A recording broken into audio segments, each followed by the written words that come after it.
what's wonderful about knowing Emma, the relational marketer is she's she really loves to be home, and at the Yes. same time loves to be with clients. She's very balanced. Now, there is something that I have learned from you based on what you tell me and the stories that you post on Facebook, on social media. She's very active.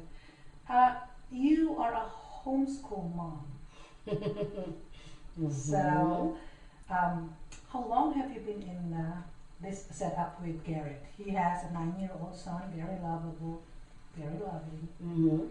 Well, it's only been what, two months? September since school started, and it's 2 3 months. Mm-hmm. Now, And how's it coming along? wow, it was. Thank you for noticing that I am a homeschool mom, and thank you for bringing that up. That is really. I tell you, this interviewer right here is very astute. You know, you never know what she's going to ask you, and That's the magic in him. that's the magic in LaNelle. No, and you're absolutely right. I love being a homemaker. I love being with family. That's why relationships matter to me. I really did, because I do this for them. I do this for my family. What I do, I love what I do, but ultimately, it's about family. As I'm sure our audience relates to that, right? Isn't it about family for you as well? Yes. I am very much a family woman. When my kids were smaller, but homeschooling wasn't available then. Yeah.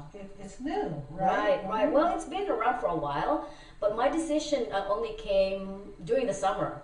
You know, it's gonna, winter now, but just in the summer before school started, I was getting some invitations to speak. And you know this, it's the same circle that we were moving around in. Gosh, yeah. And I was receiving some possible invitations to speak in London, in Singapore, in the Philippines, our homeland, of course. And I just had this vision of that coming to reality, like really quickly. And so I said, you know what, if that happens, my dream has always been to have my child in this case, to travel with me and experience culture and expose him to cuisines and museums. And so he knows, even in this early age, to, have tolerance and be open to cultures and different people. I was a flight attendant. I was an international flight attendant, and I've always dreamed about having my children come with me on my layovers and experience what I experience. And so that came up, and so homeschooling rocks. I love being able to wake up with him, and he has his own setup there, and we have a little board, and it's great. He calls me Miss Amazing. Oh, God. And friends, I've seen this family, how they love to bond with each other. Yes. And her kid is somebody that. Oh, you just can't imagine what he's going to ask you after you answer the first question and the second question, the third question. And he is very much a relational kid. He is the ninja He's kid. the martial arts kid. Yeah, ninja kid entrepreneur. That's what I told him. I told him dearly that. And, it's how he's being brought up and how he is managing to the transition from the regular school. He's now 9 years old, and now he's going homeschooling. Yeah. How is he relating to it?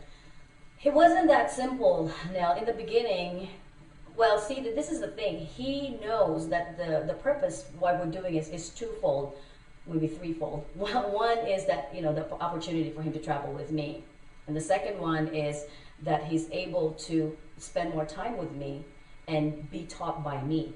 Right. You see, he learns more. I discovered this early on, that he learns more from me when I teach him. With teachers, he has a little bit of a challenge really listening, because he's very, I would say really smart as far as he's wise. He's really wise. And he asks questions that are like, hey, am I talking to a 9-year-old or am I talking to a 20-year-old? 20-year-old, and well, the nice thing about him is, he told me I look like 21. He did say that today. Yes. Well, I don't want you to believe it, guys. But this kid is, what I'm trying to say, he still has the innocence of a child. He does. But he does understand what's going on in the world. And thank God to this wonder mom, this homeschool mom. And she is able to put things together for Karen that would make him understand better why he's in homeschooling, and at the same time act normally like kids, because she do some activities too.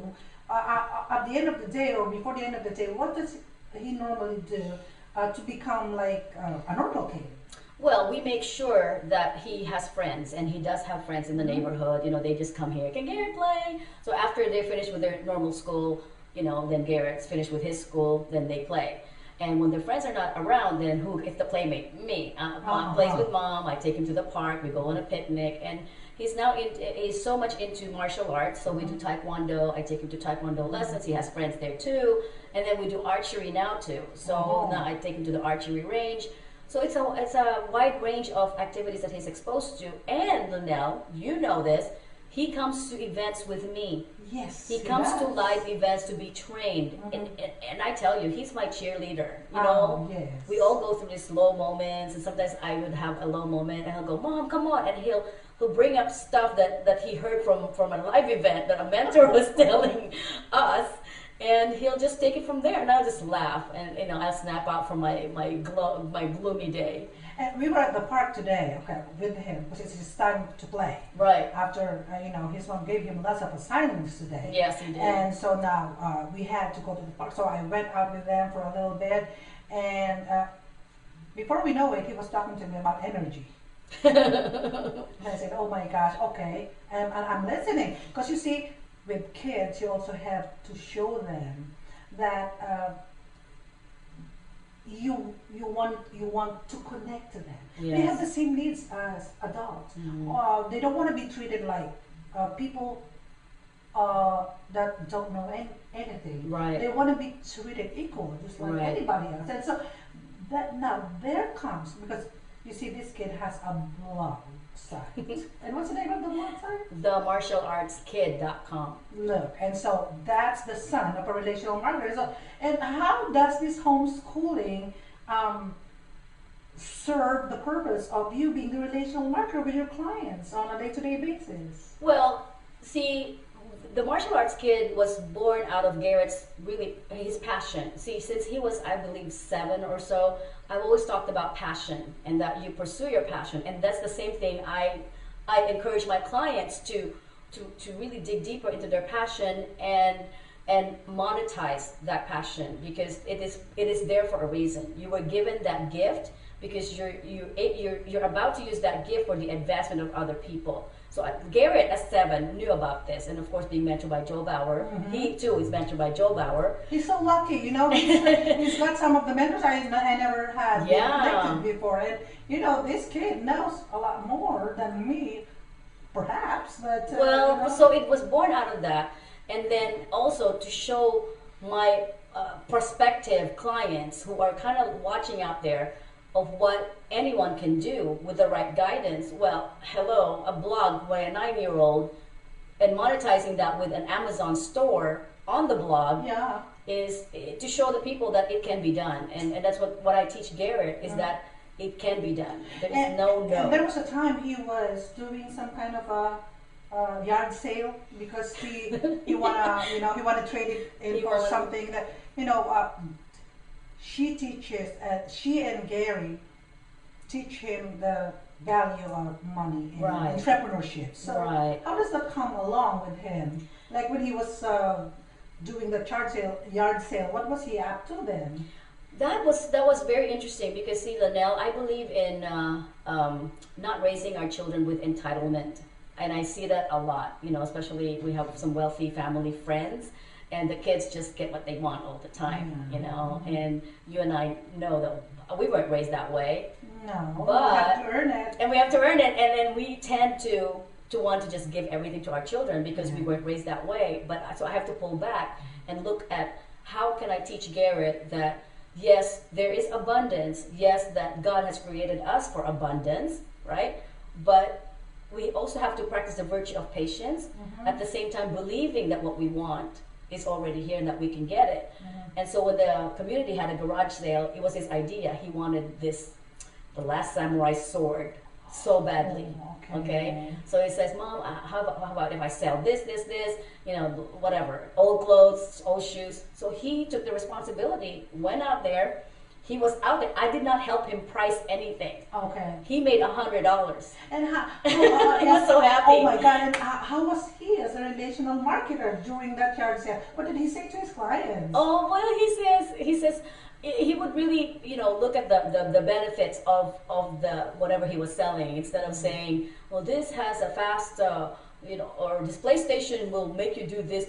He says, I really had a great time doing that, and I'm sure your child would really enjoy it. I mean, he really knows how to talk to people. It just blows me away. And I think I saw that in your post saying that, well, I hope your kid likes it. Yes. You say, I hope your kid likes it. I hope your kid enjoys it. Oh yeah, that's why I'm so fond of Garrett, because every time I come here, I don't talk to him like a kid, but of course I tend to be protective. Say, okay, please don't do it too much. I don't want you to break it. Don't worry. But it's just the mother protective instinct that I got. That of course I'm already a grandma. Yeah, congratulations. Don't look at it. And my grandkid is as old as him. As old as him, and I miss him a lot because he's out of the country, but.